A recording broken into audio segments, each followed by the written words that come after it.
동안전TV 최병걸입니다. 여러분 잘 드시고 계십니까? 아마 여러 가지 어려움으로 인해서 식사하는 동안에도 내내 마음이 불편할 것 같습니다. 이 상태가 얼마나 오래 갈지 다들 전전긍긍합니다. 그렇다고 아직은 살만하니까 대놓고 이런저런 어려움을 이야기하기가 사실은 어렵습니다. 우리만 이렇게 어려움을 당하냐 싶은데 가만히 세상사를 살펴보면은 참 이런 어려움들이 세상에 역사상 참 많이 있었습니다. 성경에 이렇게 보니까요, 엘리야 시대에 그 가뭄이 엄청나게 들었습니다. 그래서 사람들이 먹을 것이 없고 엘리야조차 먹을 것이 없어 사렙다 과부라는 사람에게 갑니다. 아들 하나 데리고 사는 그 과부라는 사람에게 가서 엘리야가 먹을 것을 청하는 장면이 나옵니다. 성경의 이야기를 잘 아시는 분들은 잘 아시겠지만 이 상황을 그냥 읽어 넘어가면 아무것도 아니죠. 그런 이야기가 있구나. 그러나 과연 이 상황이 오늘날 이 시대에 나에게 닥치고 우리에게 닥칠 때 과연 우리는 어떤 자세를 취해야 될 것인가 하고 참 많이 고민하게 만드는 장면이 바로 이 장면입니다. 엘리야가 가서 다들 어렵습니다. 다들 먹을 것이 없습니다. 다들 힘듭니다. 그 가운데 유독 힘든 과부, 아들 하나 데리고 사는 과부에게 가서 먹을 것을 청합니다. 그저 그 과부가 솔직하게 이야기하죠. 우리 먹을 것 없어요. 딱 하나 있는데 이거 이제 겨우 만들어서 나하고 우리 아들하고 먹고 죽으려고 합니다. 쉽게 말하면 먹고 죽을 양식밖에 없어요. 그때에 이 엘리야가 어떤 이야기를 하냐면 그거를 나를 달라는 겁니다. 나를 달라는 겁니다. 이 사람 도란 사람 아닙니까? 미친 사람 아니에요. 여러분 지금 이제 좀 우리가 어려움을 당하니까 이 상황에 조금 우리가 감정이입을 해볼 수가 있습니다. 뭐 풍요롭게 살 때 뭐 참 먹을 것이 넘칠 때는 뭐 이 말씀이 그렇게 와닿지는 않지만은 지금처럼 서서히 어려워져 가고 지금 저희가 사는 미국요. 여러분 세계에서 제일 부자라고 하는 미국에 텍사스에 보니까 사진이 나왔는데 그 푸드뱅크라 그러거든요. 먹을 것이 없는 사람들에게 먹을 것을 이렇게 나눠주는, 무료로 나눠주는 그곳에 차량이 10,000대 이상, 여러분 차량이 10,000대라면서 어마어마합니다. 10,000대 이상의 줄을 서서 먹을 것을 얻어갔다는 그런, 이거 여러분 아프리카 이야기, 죄송합니다. 아프리카 비하하는 건 아닙니다. 아프리카 이야기하는 것이 아니고 제가 수십 년 선교 다니는 태국 이야기가 아니고 그 아프리카를 지원하고 태국을 지원하는 미국 이야기입니다. 여러분. 미국 이야기입니다. 자, 이런 상황에서 우리가 이 말씀을 다시금 보자는 겁니다. 먹고 죽을 양식밖에 없는 여인을 향해서 당신 먹지 말고 나를 달라고 한다는 겁니다. 이게 말이 되는 소리입니까? 그래서 왜 줘야 되느냐라고 하니까 그걸 나에게 먼저 주면은 내가 믿는 하나님이 당신과 당신 아들을 이 가뭄 기간 동안 굶어 죽지 않게 해주겠다라고 이야기합니다. 이건 더 황당한 소리 아닙니까? 나에게 좀 먹을 것을 주면은 내가 힘을 얻어서 다른 데 가서 구워주든지 빌려주든지 아니면 어디 가서 얻어가지고 당신에게 배로 갚겠다. 이 말은 우리가 굉장히 이야기하는 이해가 될 수 있는데 뜬금없이 엘리야가 믿는 하나님이 당신 생을 책임져 줄 테니까 그걸 나에게 달라라고 한다는 겁니다. 여러분 주시겠습니까? 여러분 주시겠어요? 대답 잘 하셔야 됩니다. 과연 주겠느냐 이 말입니다. 나에게 먹고 죽을 양식 딱 하나 남았는데 그거를 뜬금없이 찾아온 사람에게 평소에 뭐 친분이 있고 평소에 좀 뭔가 도움을 얻었고 뭐 평소에 뭐 이렇게 어떤 그런 정말 피치 못할 관계를 엮어진 사람이 그렇게 이야기한다고 하면 조금 이해되지만 그래도 그건 아니죠. 이 사람은 지금 먹고 죽을 양식인 겁니다. 여러분 어떻게 하실랍니까? 여러분이 그 가업을 하면 어떻게 하시겠습니까? 예? 특별히 또 예수 믿는다는 저를 포함 우리가 이 질문 앞에, 이 현실 앞에 어떻게 대답하겠냐는 겁니다. 왜 자꾸 이렇게 길게 이야기하냐면 이게 고난을 닥쳐보니까 현실이 이게 장난이 아니라는 겁니다. 쉬운 게 아니라는 겁니다. 지금 현실 가운데서 아직까지 우리 살만함에도 불구하고 우리는 남을 대접하고 남을 배려하고자 하는 마음이 서서히 사라지지 않습니까? 어떻게 하면 나만 잘 살고 어떻게 하면 나만 배부르고 어떻게 하면 내 가족만 잘 지킬까? 뭐 그것만 해도 다행이지 않냐? 이런 생각이 서서히 가득 차오지 않습니까, 여러분? 지금은 그런 생각이 안 온다고 할지라도 점점 어려움이 닥칠 때 이런 마음이 들 수가 있다는 겁니다. 우리 나라만 괜찮으면 되고 지금 다 나라와 나라들을 막아두는 이유가 뭡니까? 우리 나라만 살면 된다는 거예요. 맞지 않습니까, 여러분? 왜 다른 사람들 오지 마라 그럽니까? 그 사람들 때문에 우리가 죽을까 싶어서 오지 마라 그러지 않습니까? 그런 시대 아닙니까?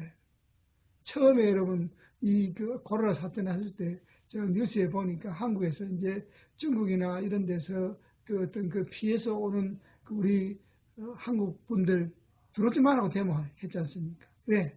그 사람들 와가지고 우리 쪽에 병균 옮기면 어쩌자고 들어오지 말라고 난리를 쳤지 않습니까? 근데 참 내가 감사한 것은 제가 한국 가면 꼭 그것을 가보고 싶어요.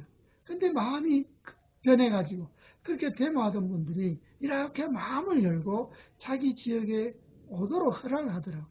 자기 고향 땅에. 참 우리 그분들 대단한 분들입니다. 여러분 나중에 그 한국에 계신 분들은 나중에 좀 이 사태 끝나면요. 다른 데 놀러 가지 마시고 그 지방에 좀 가셔가지고 좀 많이 좀 이렇게 좀 도와주십시오. 저도 한국 갈 수 있는 기회가 되면 꼭 거기에 제가 약속드리고 꼭 가고 싶어. 우리 친구들한테 이야기해가지고 야 거기 좀 가자라고 제가 꼭 말할 겁니다. 그게 쉬운 일이 아니라니까요. 쉬운 일이 아니라니까요. 어렵습니다, 여러분. 근데 그렇게 먼저 정말 극한 상황에서 남을 배려하자.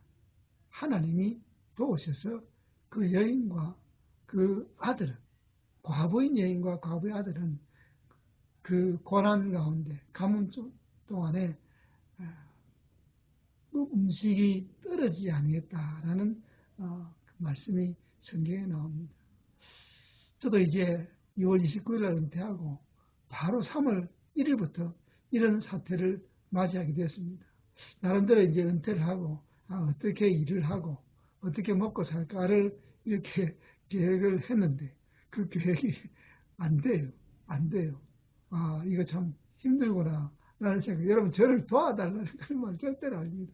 그게 아니고 힘들구나 라고 그래도 뭐 하나님께서 굶기시겠냐. 하나님께서 길 열어주시겠지 라고 있는데 제가 은퇴할 때 어느 집사님이 가게를 하는 집사님이 제게 이렇게 연락이 왔어요. 목사님 은퇴하신 후에 저희 가게 꼭 좀 들려주세요. 그래요. 그래 예 알겠습니다. 제가 가지요 하니까 부부가 제 앞에 앉아 있어요. 뭐 어떻게 대책이 있습니까? 아니 뭐 대책이 뭐 평생 목회만 하던 사람이 뭐 대책이 있습니까? 하나님 주어진 대로 되는 대로 살면 되지요. 뭐 산 목숨 뭐 죽긴 하겠습니까? 이렇게 이야기하니까 아마 이 그 현실에서 현장에서 평생을 살아오신 그 집사님 네 분 그 눈에는 참 기가 찬가 봐. 이 참 세상도 모르고 물정도 모르는 목사가 참 웃기는 이야기 한다. 그렇게 싶었을지도 모르는데 그냥 근데 웃기는 이야기입니다. 저하고 집사님하고 굉장히 친하니까요. 어려운 일을 한번 같이 겪어보고 같이 나눈 그런 일이 있으니까요. 근데 그 집사님 내가 저한테 아주 신중하게 심각하게 그런 이야기를 해주세요. 목사님 아마 목사님이 이제 목회를 그만두시고 일반 사람들의 어떤 이렇게 일상생활을 해 나가다 보면 반드시 어려움이 올 겁니다. 어려울 겁니다. 아, 이렇게 누가 나를 도와줄 수 있을까? 누가 나를 도와줄 사람이 있을까? 그런 생각이 들 때가 반드시 옵니다. 근데 저희 부부는 목사님에게 참 간절히 바라고 부탁하는 것이 뭐냐 하면, 그런 때가 왔을 때에 저희 부부가 제일 먼저 기억에 떠올랐으면 좋겠습니다. 아, 내가 이래 어려운데, 저 누구에게 말도 못하고 어떤 도움을 받아야 되는데 누구에게 도움을 청할까라고 이렇게 고민이 될 때 저희들을 제일 먼저 기억해 주세요. 우리도 그때 상황이 어떻게 될지 모르지만 그때 우리의 최선을 다해서 목사님을 꼭 돕겠습니다. 제가 이 약속을 목사님 앞에 하기 위해서 목사님 은퇴하시고 저희 가게에 오라고 했습니다. 라고 해요. 아유, 여러분 뭉클하지 않습니까? 뭐 사나이가 뭐 울 수는 없고요. 정말 뭉클하더라고요. 이야, 참 세상에 이런 분도 있네. 이런 분도 있네. 예, 집사님, 제가 열심히 살아보겠습니다. 그렇다고 뭐 하나님 어렵기는 하시겠습니까? 그러나 어렵고 힘들고 어떤 도움이 필요할 때 제일 먼저 목사로서 약속드리는데 집사님을 제일 먼저 떠올리겠습니다. 저는 꼭 약속드리겠습니다. 그러고는 그 부부를 위해서 기도해주고 나왔습니다.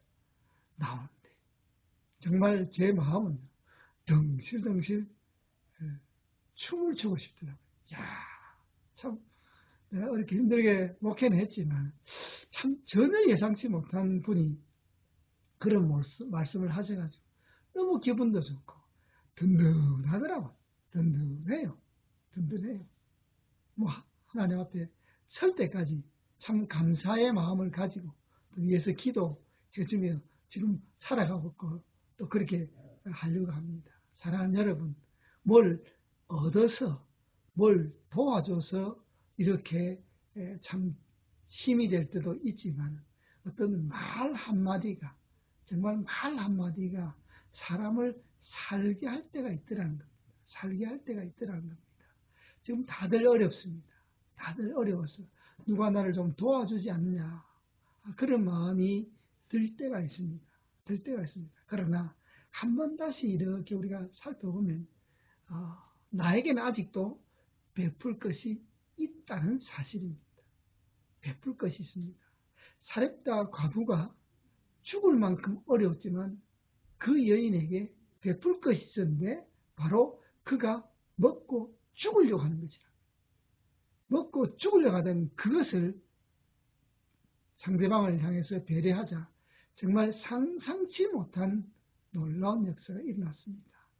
이런 정말 공감하고 참 감동을 주고 그런 이야기들이 저의 이야기만 아니라 여러분 삶에도 이번 고난스러운 이 시기에 반드시 한 개, 두 개는 꼭 있어지고 만들어지기를 간절히 바랍니다. 그래서 이렇게 후반전을 살아갈 때 그것을 곱씹으면서 그때 이런 일이 있었지라고 하면서 마음에 뿌듯함을 느끼고 위로를 얻는 여러분 되시기를 간절히 바랍니다. 여러분 힘내시기 바랍니다.